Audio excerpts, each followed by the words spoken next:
नमस्कार. शब्द हृदयातून या चॅनलमध्ये आपल्या सर्वांचे खूप स्वागत. तुम्ही अजूनही आमच्या चॅनलला सबस्क्राईब केले नसेल तर कृपया लगेच सबस्क्राईब करा. तर चला वळूया आपल्या आजच्या भागाकडे.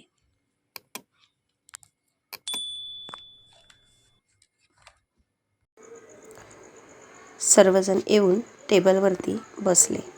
राधा आणि कमला मावशी मिळून सर्वांना सर्व करत होत्या.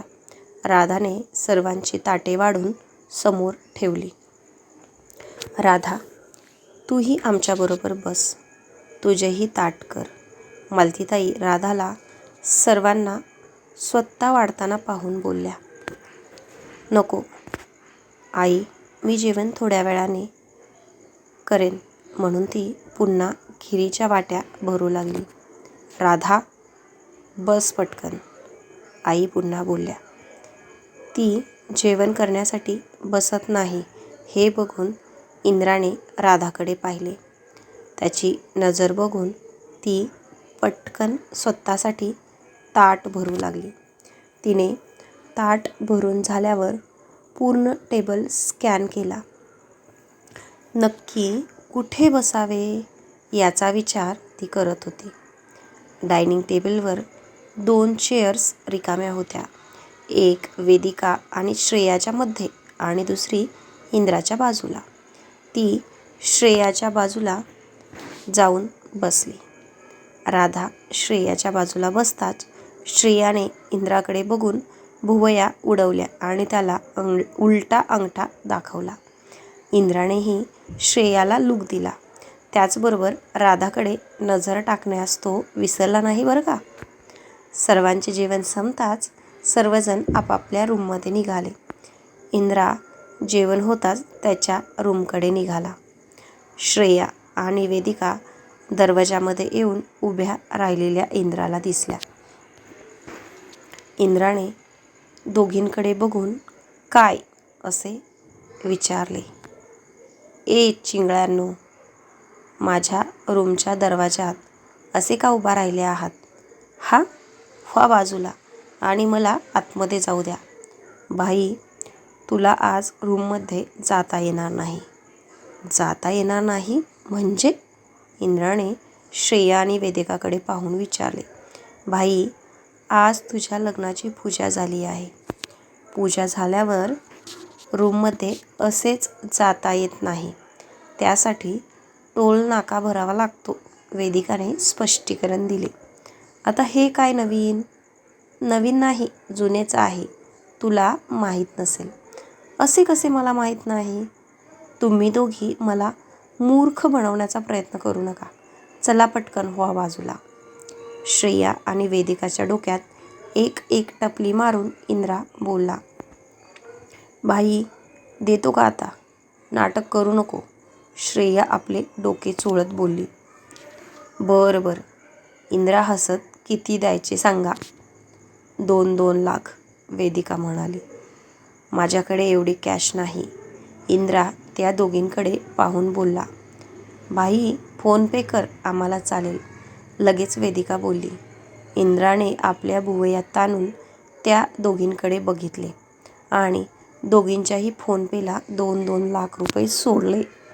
चला व्हा बाजूला. मला खूप झोप लागली आहे, म्हणून तो रूममध्ये निघून गेला.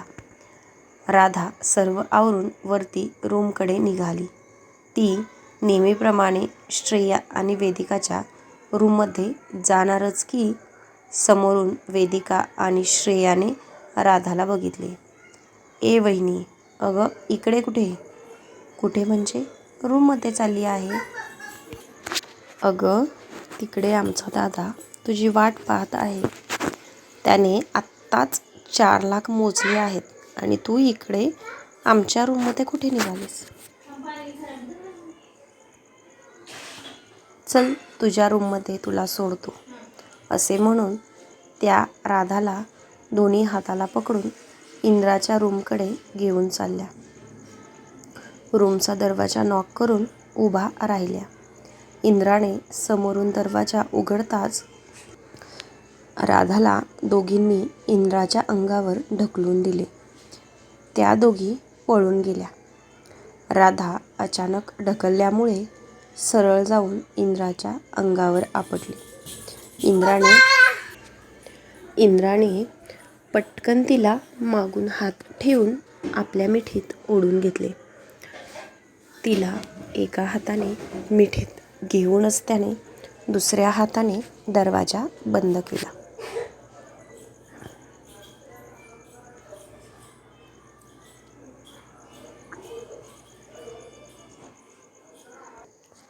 इंद्राने एका हाताने तिला मिठीत घेतले आणि दुसऱ्या हाताने दरवाजा बंद केला. राधाला काय झाले हे अजूनही समजले नाही. तिला श्रेया आणि वेदिकाने ढकलल्यामुळे ती धक्क्यातच होती. खाली पडणार या भीतीने ती थरथर कापत होती. इंद्रा तिला सावरत असल्यामुळे ती आपोआप त्याच्या मिठीत येऊन पडली. तिची ती थरथर पाहून रिलॅक्स, यू आर सेफ, तो तिच्या डोक्यावर थोपटत सावकाश बोलला. तशी ती थोडी शांत झाली. अचानक त्याच्या हाताचा स्पर्श तिला पाठीवर जाणवला अन ती भानावर आली. त्याच्या स्पर्शाची जाणीव होताच त्याच्या मिठीतून बाजूला होऊ लागली होती. परंतु ती ज्या वेगाने मागे झाली त्याच वेगाने पुन्हा त्याच्याकडे ओढली गेली. तिने त्रासिक नजरेने त्याच्याकडे पाहिले आणि ती त्याच्या त्या हिरव्या डोळ्यात हरवली. त्याने तिच्या चेहऱ्याकडे पाहून पुन्हा तिच्या मंगळसूत्राकडे पाहिले, जे त्याच्या शर्टच्या बटनमध्ये अडकलेले होते. राधाने इंद्राच्या नजरेकडे पाहिले, जी आता तिच्या बटनमध्ये अडकलेल्या मंगळसूत्राकडे होती.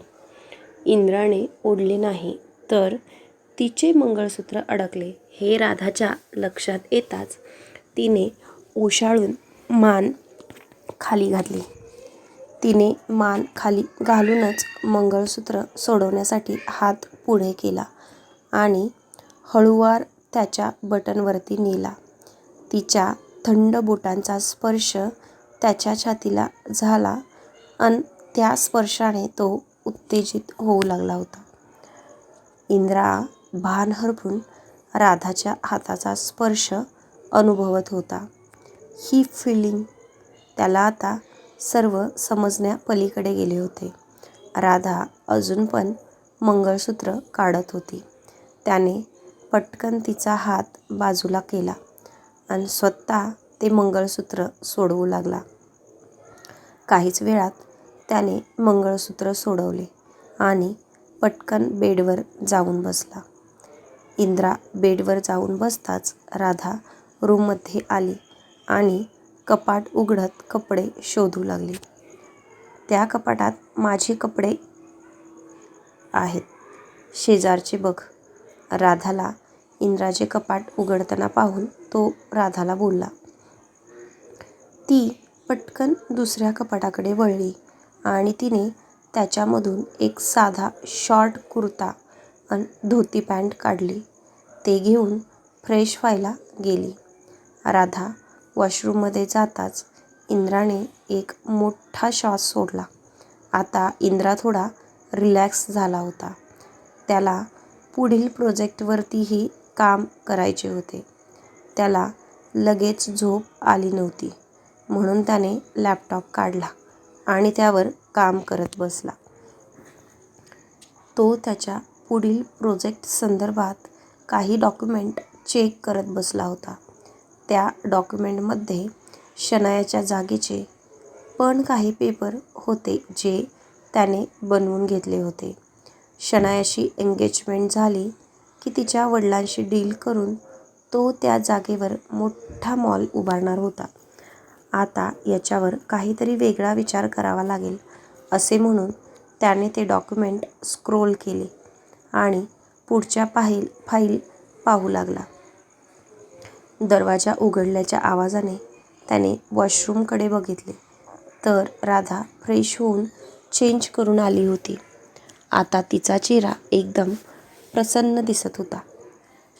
तिने साडी चेंज केली होती आणि त्या कपड्यात ती आता एकदम कॉलेज मुलगी वाटत होती. ती त्याला खूपच क्यूट वाटली आणि लगेच तिला मिठीत घ्यावे असे वाटले. पण त्याने मनाला आवर घातला आणि पुन्हा लॅपटॉपवर लक्ष केंद्रित केले. तिने बेडजवळ येऊन त्यावरची उशी उचलली आणि सोफ्यावर जाऊन झोपली.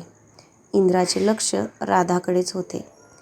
ती काय करते हे त्याला पाहायचे होते. ती सोफ्यावर जाऊन झोपताच त्याने सुस्कारा सोडला. राधा, त्याने तिला आवाज दिला. त्याच्या तोंडून तिचे नाव ऐकताच तिला वेगळीच फिलिंग्स आली. त्याचा तो मॅग्नेटिक आवाज काही क्षण तिच्या कानात घुमला. तिकडे का झोपलीस? सोफ्यावर तुला त्रास होईल. इकडे बेडवर झोप. नाही, नको, मी ठीक आहे. राधाने त्याला नकार दिला. राधा, तो पुन्हा बोलला. आता त्याच्या आवाजाचा टोन थोडा मोठा होता. राधाला त्याच्या पॉवरचा अजून अंदाज नव्हता. त्याला नाही म्हणायची हिंमत कोणातच नव्हती, अगदी त्याच्या आईवडिलांमध्ये सुद्धा. एम्प्लॉईज तर त्याला चरचर कापायचे आणि ही काल आलेली चिमणी त्याला नाही म्हणते. त्याला रागच आला. मी तुझ्यासाठी म्हणतोय, तुला पाठीला त्रास होईल. त्या सोफ्यावर अवघडून झोपलीस तर.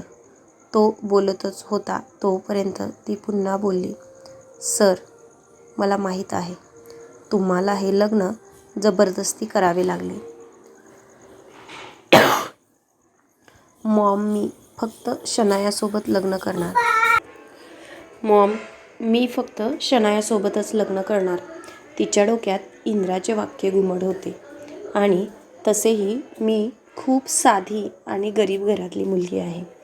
माझे न तुमचे कुठलेच मॅच नाही. मी तुम्हाला कुठलाच त्रास देणार नाही. फक्त काही दिवस मी माझ्या पायावर उभा राहिले की तुम्हाला या जबरदस्तीच्या लग्नातून मुक्त करेल. मग तुम्हाला पाहिजे त्या मुलीशी लग्न करा. राधा, मी काय बोलतोय आणि तू काय बोलत आहेस? पटकन बेडवर येऊन झोप. इंद्राला राधाचे शब्द खूप लागले. सोडून देणार म्हणजे? तू काय समजते काय मला, हां? तो आता भयानक चिडला होता. त्याने रागातच लॅपटॉप उचलून बाजूच्या टेबलवर ठेवला आणि राधाजवळ जाऊन उभा राहिला. त्याने खाली वाकून एक हात तिच्या पायाखाली आणि दुसरा तिच्या डोक्याखाली घालून लहान मुलाला उचलतात तसेच अगदी उचलून घेतले. आता तिचा चेहरा अगदी त्याच्या चेहऱ्याजवळ होता. तिचे डोळे त्याला खूप आकर्षक वाटत होते, जणू एखाद्या गहिऱ्या समुद्रासारखे. त्याच्या खोलीचा अंदाज लावणे जणू अशक्य. जेवढे खोल जावे तेवढे ते सुंदर आणि नाविन्यपूर्ण भासत होते.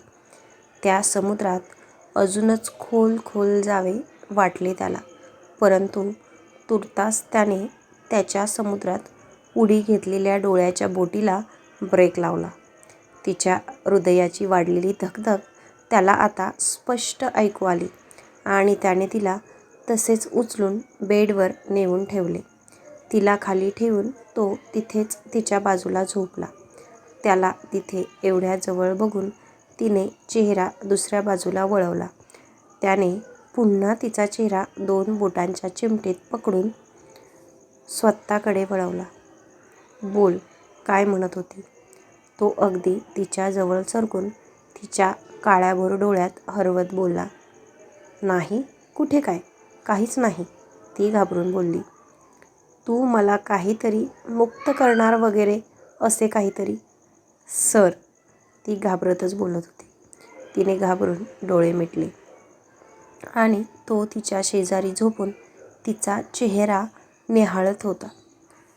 आज त्याच्या मनाला खूप समाधान वाटत होते, पण ते कसले हे त्याला अजून समजले नव्हते.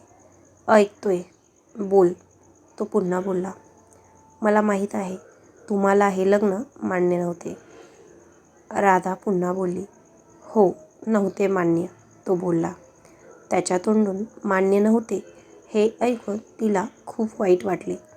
ती त्याचे शब्द ऐकून शांत झाली. ती शांत झाली आहे हे पाहून, तू बोल, मी ऐकत आहे, असे बोलत त्याने त्याचा हात हळूच तिच्या पोटावर नेऊन ठेवला. त्याच्या हाताचा पोटाला होणाऱ्या स्पर्शाने आता तिच्या अंगातले पूर्ण रक्त सळसळ उसळ्या मारू लागले होते. त्याने हळूवार हात तिच्या पोटावरून पलीकडे खाली घेतला आणि तिला आणखी स्वतःकडे ओढून मिठीत घेतले. सर, ती अस्पष्टच बोलली. आता ती त्याच्या स्पर्शाने अस्वस्थ होऊ लागली होती. तिला इंद्राचा स्पर्श नेहमी आश्वासक वाटत असे. तो स्पर्श तिलाही हवा हवा वाटत होता, परंतु तिचे डोके त्याच्यामध्ये हरवण्यापासून तिला अडवत होते. तिने इंद्राकडे बघितले तर त्याची नजर आता तिच्या ओठांवर येऊन थांबली होती. सर, तुम्हाला तुमच्या मर्जीविरुद्ध लग्न करावे लागले. प्लीज समजून घ्या. तुम्ही खूप मोठे आणि रेप्युटेड व्यक्ती आहात, एक असामान्य हस्ती, आणि मी एक सर्वसामान्य व्यक्ती. तुमचे नोकरसुद्धा माझ्यापेक्षा चांगले ॲडव्हान्स आणि श्रीमंत आहेत. चिमणी तर फुरफुर बोलते, तो मनातच बोलला. मी तुमच्या लायक नाही. तुम्ही जिच्यावर प्रेम करता तिच्याशीच लग्न करा. मी तुम्हाला या बंधनातून लवकर मुक्त करेल. माझ्यासाठी तुमचे आयुष्य खराब करू नका, सर, प्लीज. तिचे बोलणे पूर्ण व्हायच्या आधीच त्याने तिच्या त्या चुरूचुरू करणाऱ्या ओठांना ताब्यात घेतले. तो तिला खूप पॅशनेटली किस करू लागला. तो आता खूपच हार्श होत चालला होता. ती तर स्तब्ध झाली होती. तिला काय रिॲक्ट करावे हेच कळत नव्हते. तो तिच्या ओठांशी त्याच्या ओठाने खेळत होता. तिला श्वास घ्यायला त्रास होऊ लागला आणि त्याने तिचे ओठ सोडले. तिचे लाल चुटूक ओठ आता आणखीनच लाल झाले होते. त्याने तिला तसेच मिठीत घेऊन तिच्या कपाळावरती त्याचे कपाळ टेकवले. एक गोष्ट लक्षात ठेव, मी बिझनेसमॅन आहे. माझा फायदा कशात आहे हे मला तू सांगू नको. चल, झोप, असे म्हणून त्याने मिठी आवळली. हां, आज आपली सुहागरात आहे. तुला ती साजरी करायची असेल तर तसे सांग, म्हणजे मी सुरुवात करतो, तो थोडा तिच्याकडे झुकत म्हणाला.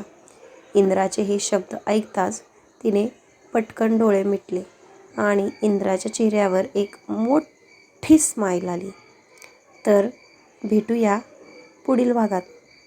काय होते इंद्रा आणि राधाच्या लव्ह स्टोरीचे. तोपर्यंत पाहत राहा आपला चॅनल शब्द हृदयातून. आणि हो, सबस्क्राईब करायला अजिबात विसरायचं नाही. धन्यवाद.